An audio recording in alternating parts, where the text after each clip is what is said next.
Well, it has been a bye week full of looking back over what we're calling the first half. I know it's only 7 out of 17 games, but it's a natural break. Today, I'm doing that with Stacy Rost of Seattle Sports 710, her first time on the show. Really excited to have her on.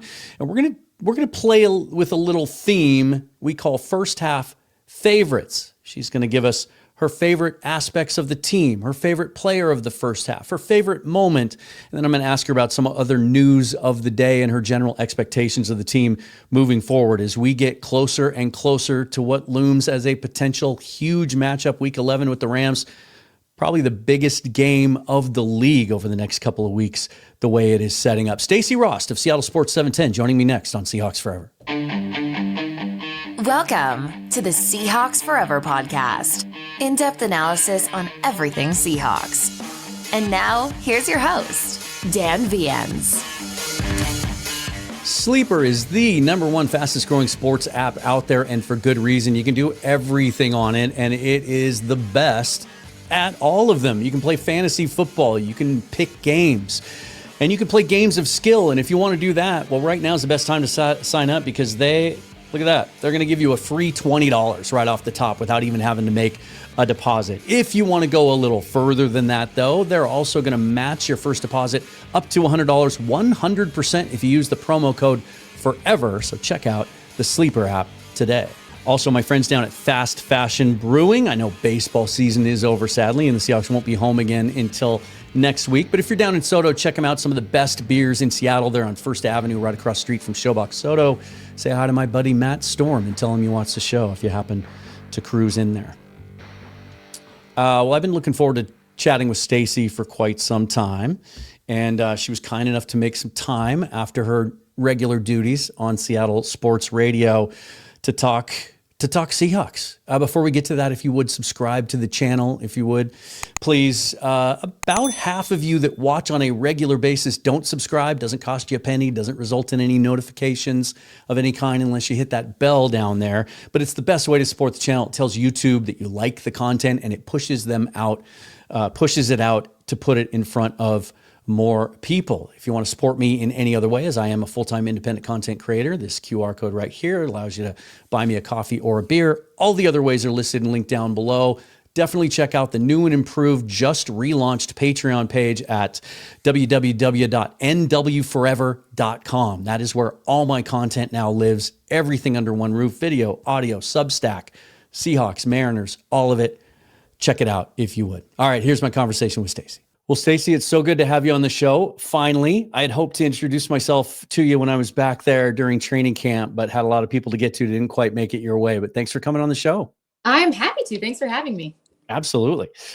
So the theme of today is first half favorites. We're going to talk about some favorites that you might have in different aspects of the team, but I kind of want to deal with some sort of breaking news. First of all, Mike Macdonald spoke to reporters just a couple hours ago before practice today and divulged that Julian Love had a setback with his hamstring and that not only is his game status Sunday in jeopardy, but injured reserve might be under consideration. We were finally looking to get the whole band back together for the first time since literally the first 4 plays of the year with Devin Witherspoon coming back this week. That's a bummer, right? Yeah, it's absolutely awful. We were talking about it the morning before because Mike Macdonald didn't give injury updates Monday intentionally. So we spent the next 2 days going, oh, it's going to be so great to have Julian Love back. And surely he'll be coming back. And so we spent a lot of time talking about not weaknesses of the pass defense per se, but just areas where you could kind of feel his absence. And I don't want to take away from what's been a really good first half for the defense, but there are clearly spots, whether it's individual plays in games, maybe stats that you take a closer look at, like yards after catch for opposing receivers or something, where you go, God, you're really missing that veteran presence here. I mean, you've seen him at training camp. He'll communicate with guys, a very clear leader. Yeah, it matters to not have that. And you can point to the way that they've been able to still win, and you can point to depth and say that you love it. But my take is always that, like, depth is way more impressive when you don't have to use it all the time. So when you're suddenly getting a couple backups in there that are your starters, well, no, you can't brag about depth anymore. Right. The whole point, oh, we've got this guy behind Julian Love that's pretty good in case Julian has to miss a game. Now you're dealing with a different animal here. And then that shines a spotlight on the next guy up, which has been Ty Okada in Love's absence. And it's always interesting to me how quickly fans latch onto perception based on small sample size, right?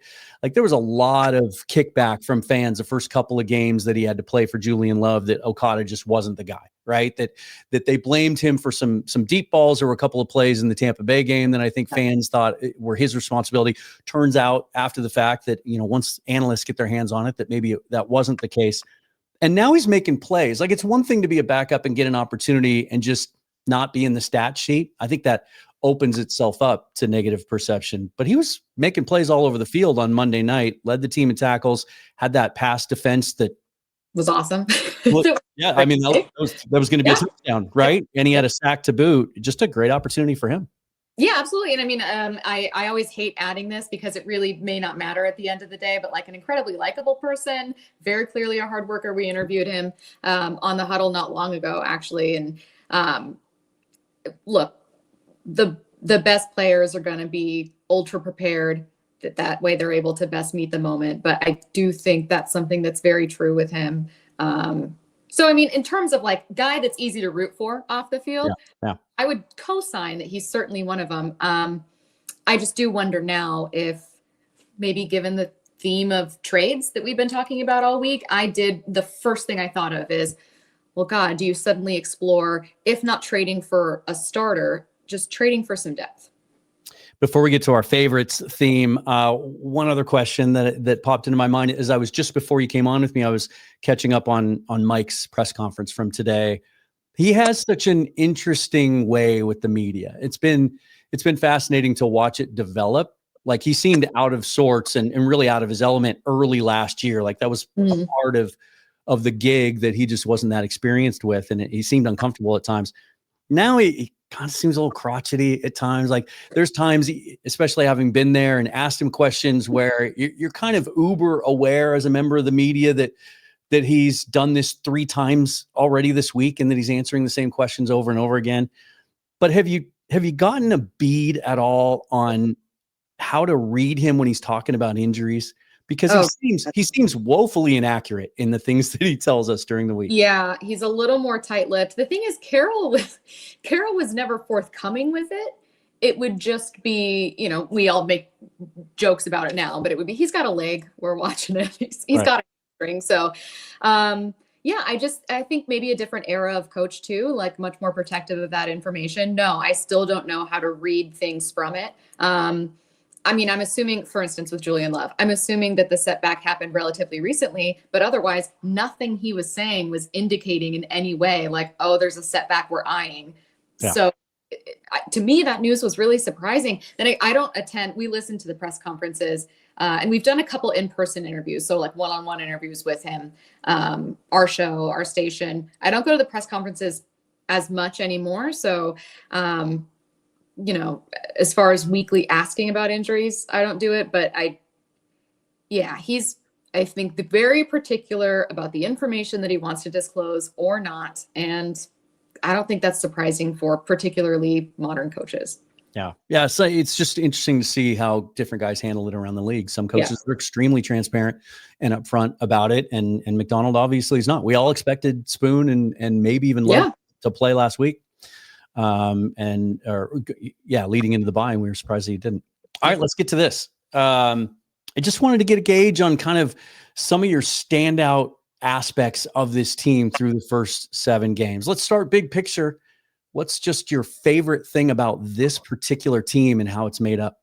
I think how well balanced it feels. I've always used the analogy of, that meme of like the 3 levers. And typically it's been for, like a Mariners season, but the 3 levers, and it's like, you can only have 2 at a time. You cannot have all 3 functioning. That's how it's felt with the Seahawks, where it's like, oh, you've got a great run game. Well, guess what? Your defense is going to be horrible against opposing rushers. Or, prior to them struggling with the run defense, the pass defense was horrid. I mean, like 31st, 32nd, but then you still had, some solid years at the time, like a good first half from Russ or like that crew. Yeah. And it just feels like it's been a really long time. I would say 2015, frankly, like just stats wise on paper was the last time they were a really well-balanced team. I'm talking top 5 to 10 offensively in points and yards, top 5 to 10 defensively in points and yards.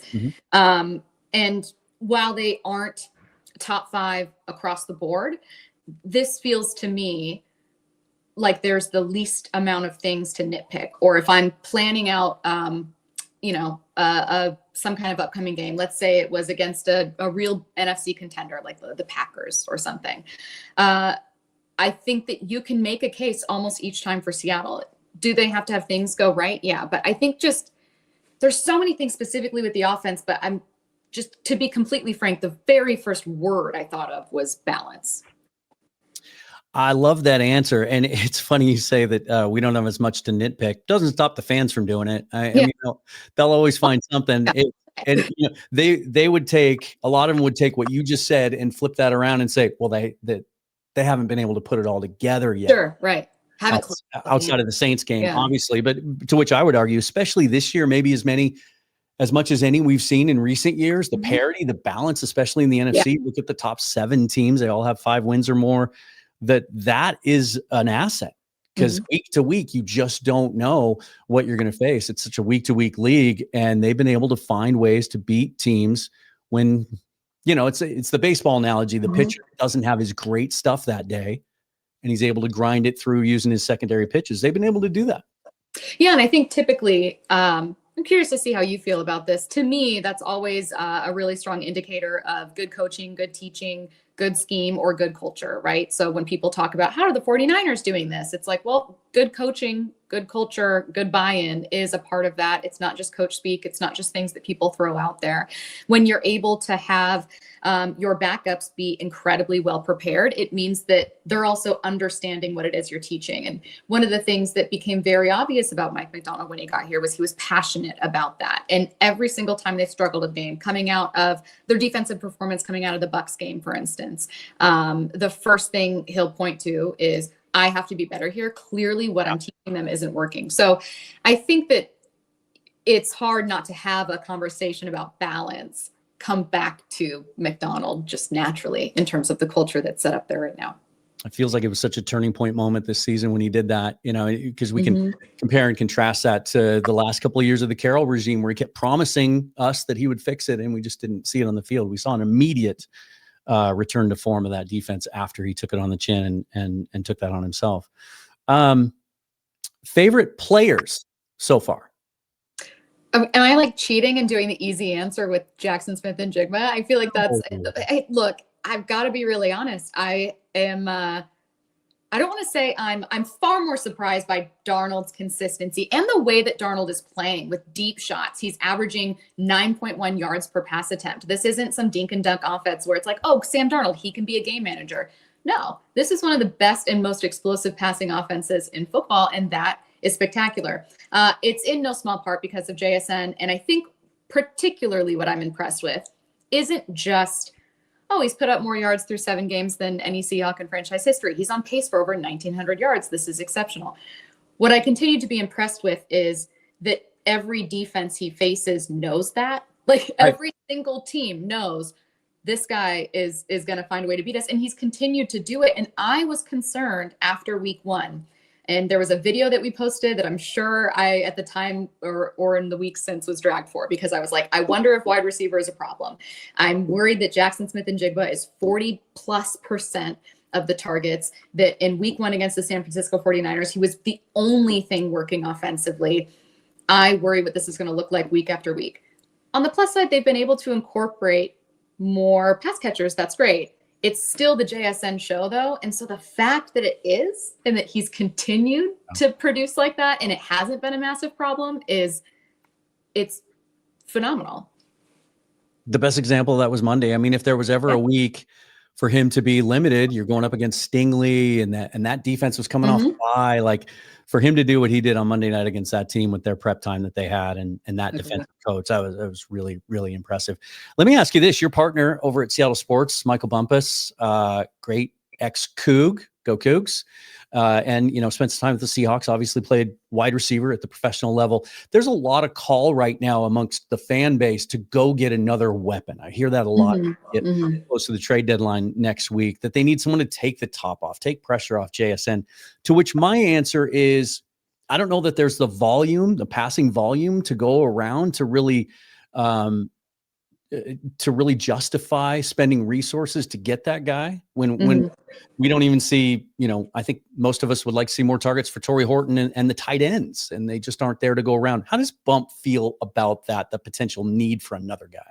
Exactly the same. I've asked him that question multiple times because of the same thing where you go, okay, well, God, it sure feels like the majority of trade targets we're talking about league-wide, whether or not the Seahawks would be interested, are wide receivers. You're looking at Chris Olave, Robinson, Jacobs, a couple other guys where you're just going like, Myers. Yeah. It's an easier plug and play than, trading for a guard. So it's a natural question. Hey, could the Seahawks use, why not make a strength even better? Your pass offense is phenomenal. It's the same reason that I asked him about adding an edge rusher. Why not take a strength and make it even better? And he was slightly entertaining something for defense, but kind of not shut down adding a wide receiver, but just said your pass catchers aren't a problem. He's been a big advocate of, like you said, getting the tight ends more involved. Really likes Arroyo. Think there's a great second half coming for him.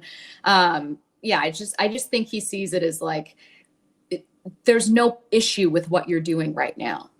And so why add?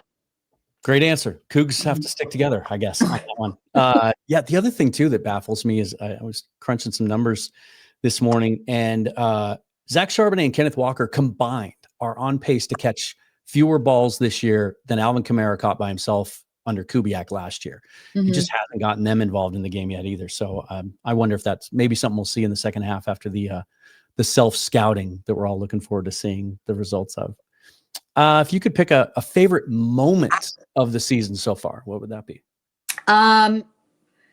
So I have the one I immediately thought of was the 61-yard touchdown to JSN, maybe a little bit of recency bias. I was already thinking about JSN, but I think I'm going to turn to, against the Buccaneers, a 4th down touchdown pass to Torrey Horton. An exceptional just good movement by Darnold, a good pass, a great play by Horton, obviously. But heading into that game, I think the Seahawks had among the fewest 4th down attempts.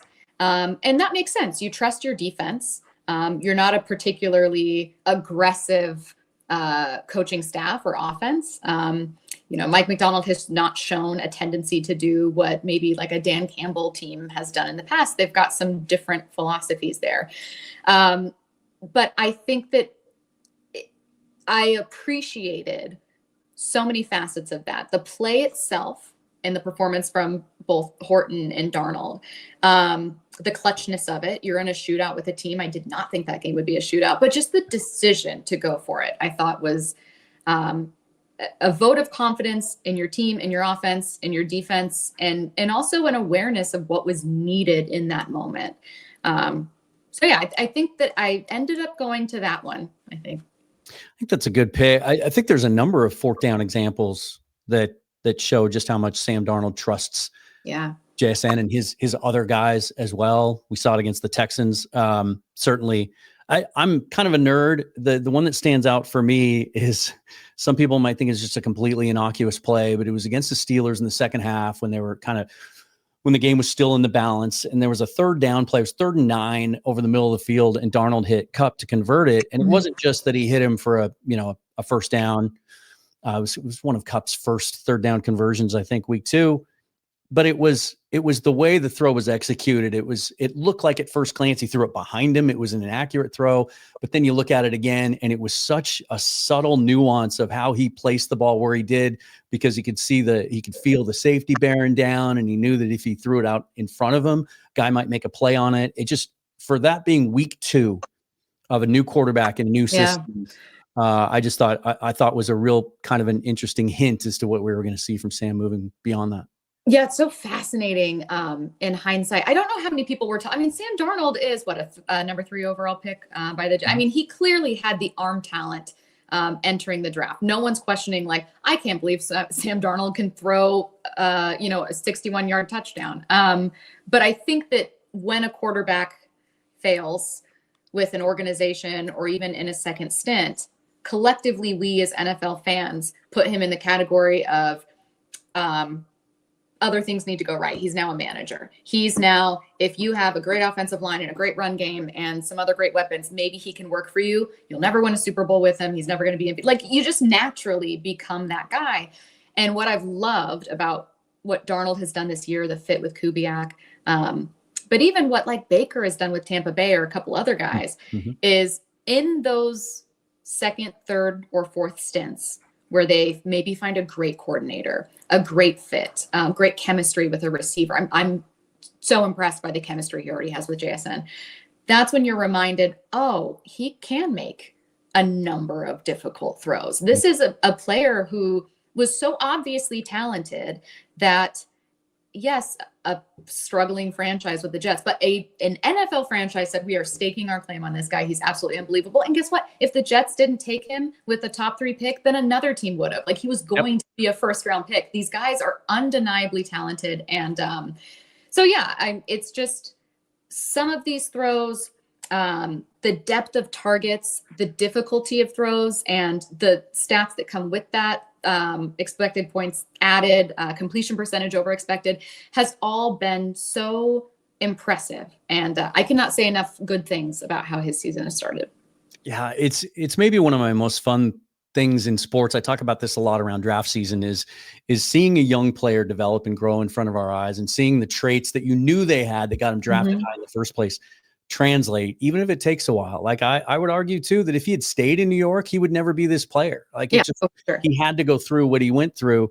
And the questions about him in the offseason that caused some analysts to be slow to kind of, get on board with the Seahawks. A lot of third place finishes predicted in the division, even some fourth place finishes, because of the concerns about Sam against pressure based on the last 2 games that he played last year. Forget about the first 15 games, right?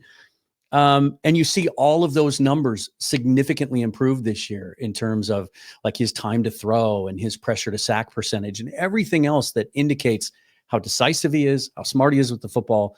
And the fact that this isn't a fluke. After 7 games, he went out and intentionally made an effort and worked with the coaches to get better at that part of his game, and to see it happening, but before our eyes. It's amazing how quickly it's changed from, is Jalen Milroe going to be our franchise quarterback? Maybe is there a quarterback controversy happening? Can we sign him to an extension now? Yeah. Like, it's incredible how quickly that's changed. Yeah, I'm so glad you mentioned too working on that, because it's not like people were haters. I mean, there were stats that you could find, or even an eye test that you could have watching those final games and go, "Oh, Sam, you got to get rid of it. Oh, you got to make a better decision." That's real improvement. So it's even more impressive knowing that it was something that was tweaked and made better. Dare I ask, least favorite moment of the first 7 games? Oh God, I'll say collectively, I mean, the Buccaneers loss was tough. It was tough. I did not look at the Sam Darnold interception and think like, oh, this is the moment I hated. It was just getting beat constantly. Abuka with an absolutely amazing game. Overall, rather than a specific moment, the first thing that comes to mind is just sometimes the failure to pick up short yardage with the run. And granted, look, it's not like running the ball is always easy. Kind of the point is that you have to be persistent in attacking it and that you're going to fail. But there's just been a couple, within 5 yards. This might have happened against the Jags. I think against the Jags. And it was a 3 carries by Charbonnet. And initially a good one, I think 4 or 5 yards, and then nowhere, and then a loss of 2. Those, red zone efforts can still be frustrating overall. I think it comes with the territory of trying to establish the run, so I'm not super critical of it, but probably a least favorite would just be that the run game has not been everything that they thought it would be, and that they kind of staked their identity on. Yeah. Yep. And keep talking about it. You talked about it more today. Right. It's interesting. If I were to sit down and take inventory, it'd probably take me back to, the Jake Tonjes touchdown week 1, right? Yeah. But the one that stood out first was the stupid Cooper Kupp trick play attempt. Like, can we just, as part of the self-scouting session last week, can we just get rid of those? Like, they just don't seem to work. Other teams can run trick plays. we just don't get to do that, I guess. Yeah, there have been a couple moments where it's like, you don't need to get too cute here. Just keep it simple. I think maybe I want to say against the 49ers, there may have been something midfield that they tried, and it was just a horrible drive. The Milrow play. Yeah. Oh God, that was awful too. Yeah. There was something else. I know what you're talking about, but I'm not coming up with it. Let's talk about some expectations that you might have now that, we call it the first half. It's not really. We get it. We all can do math, although those of us that went to Wazoo, maybe not as much. But just generally, your expectations, first of all, kind of let's go retroactively. When Mike was hired, when the change was made, it was a very emotional time. Mm-hmm. Carroll, the legend, right? We knew it was going to come to an end at some point. We had hoped he would make that call. And then this unknown young buck comes in and takes over. And like I said earlier, he's a little awkward with the media. He's not as flamboyant as Pete. In that moment, what were your expectations about the hire and what it would result in? Yeah, I expected that he would be great for the defense. And I think it was fair to expect that, whether it was just watching the turnaround that Baltimore had from being one of the worst. Baltimore's always been a good defense, but they were pretty bad against the pass. 2 years later, they're one of the best defenses against the pass and leading the league in sacks. That's real. And then you look at what he did with Michigan, who continued to have that scheme and everything that he built there. So that felt like something that was proven, even though he was so young. So my expectation was that the defense would be better. And I think my lingering maybe question, concern, thing that I was wondering is how the transition from Carroll to McDonald, not only drastically different ages, but drastically different personalities, would be for someone like DK or Gino, who I thought, certainly for DK, like, oh, this is going to be a while. And then here we are, not much later, and he's got a completely new crew. So that doesn't matter. Yeah. Yeah.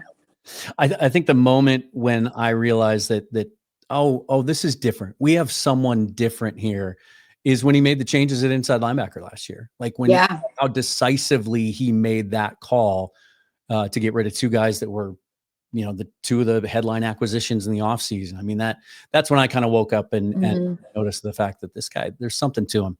Well, maybe moving on from Grubb as well, like just the very quick decision of like, I'm not going to be loyal to an assistant just because like, I like him or I want this to work out too. That's not what I want to do. Yeah, his ability to analyze the problem seems to be really, really good. And then obviously coming up with a solution afterwards. As I mentioned earlier, this NFC, man, it is stacked. And especially within this division, I was playing around today on the New York Times playoff simulator, and the line is so thin between the Seahawks and the Rams and the 49ers. Yeah. Even though they're coming off a loss and with all those injuries, they seem to be intent on overcoming those and staying in this race. They're so stubborn. Gosh darn it. But how do you just kind of view that, and how do you see that playing out over the next few weeks? I mean, I think I truly believe the Seahawks are a good team. And I think right now, if I had to bet, would say a playoff team. They have the misfortune, as you noted, of playing in the toughest division. I see no reason why, assuming they don't suffer massive injuries, they can't win the NFC West. They're really similar to the Rams this year. I mean, McVay is amazing and Stafford is amazing, but both teams are struggling to be quite as consistent as they want with the run. Both have great players in the front seven that are bringing pressure. Both have some explosive pass plays and quarterbacks who like to throw it downfield. So there's a really fun head-to-head there, and I almost wish we didn't have to wait quite as long to kind of get the measure of what these two teams look together. But yeah, I think that expecting more than just falling backwards into a wild card spot is perfectly fair for what we've seen through 7 weeks.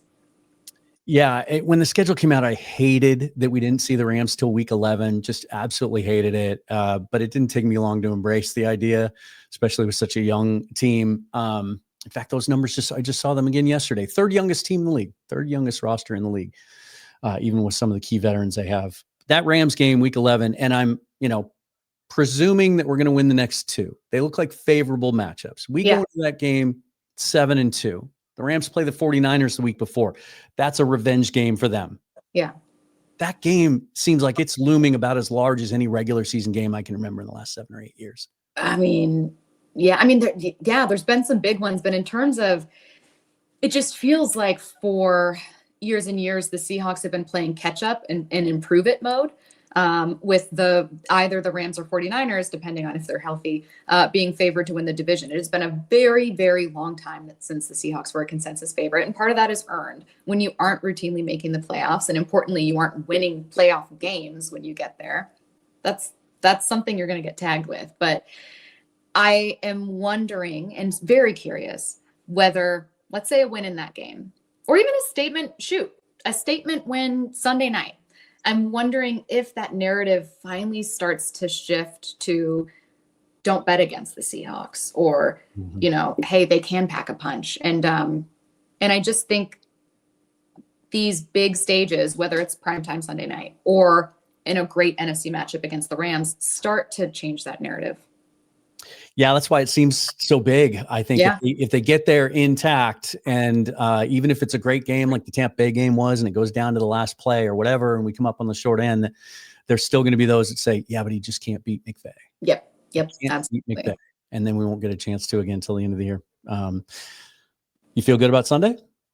I do. Yeah. I mean, I know Daniel's practiced fully today, so obviously great news, but they're going to be without Terry McLaurin, who might have been their single highlight from a game against Kansas City. A little worried about the test of overcoming mistakes.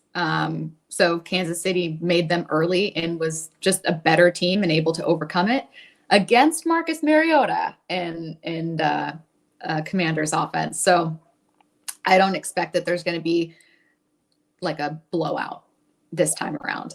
But yes, I'm confidently kind of counting on the Seahawks to win this one. Any given Sunday, I get that, but I just, up and down the page, you look and compare stats and you're just thinking Seattle.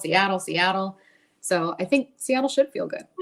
It's one of those aspects of the game that's a real bummer, again, about the Love news today, because I thought with that full secondary intact, I was really excited to see how they're going to manage the snaps and balance between Devin and Nick Emenwari playing the slot together. How's that going to look? And now you have to wonder, with Love out, are we going to see Emenwari maybe playing some deep safety for the first time to try and keep him on the field with Devin moving inside? So lots to shake out from this Sunday. Stacy, thank you so much, from Seattle Sports 710, Bumpin' Stacy. Love the work that you do. I'm not back there right now, so I don't get to listen to it every day, but I keep up as much as I can. Real pleasure having you on the show. I really appreciate you taking the time. Anytime. Thanks so much for having me. Just want to let you know again about nwforever.com. That's going to take you to the new Patreon page. And one of the cool things there now as well, you're going to get exclusive videos. Made a short one today reacting to the Christian Haynes news that only members get to see. But also each month we're going to have a tournament. It's called the Bracket of Boom, where you get to decide and choose a video topic for me each and every month. It can be Seahawks, it can be Mariners, it can be non-football related. Probably stick to football during the football season, but that's all tied to the Discord that is also free and part of what you get over there as well, all bundled into one. Coming up over the next couple of days, if you haven't caught the Seahawks Syndicate, our monthly meeting of all of the Seahawks crime family heads over there with Mookie Alexander, Brandon Kane, Bryce Coots, and myself. Check that out as we look back over the first half. Corbin Smith is going to be joining me tomorrow as well to give some of his insights as a credentialed beat reporter for the Seahawks, and then a whole bunch of other stuff between now and Sunday. I have so much on my plate that I don't know how much college football I'm going to be able to watch on Sunday, but I'll be ready for Sunday night, and we'll go live and do a tailgate show before that as well. Until then, I'm Dan. Follow me on Twitter at Seahawks Forever. Thank you so much for watching. Forever and always, go Hawks.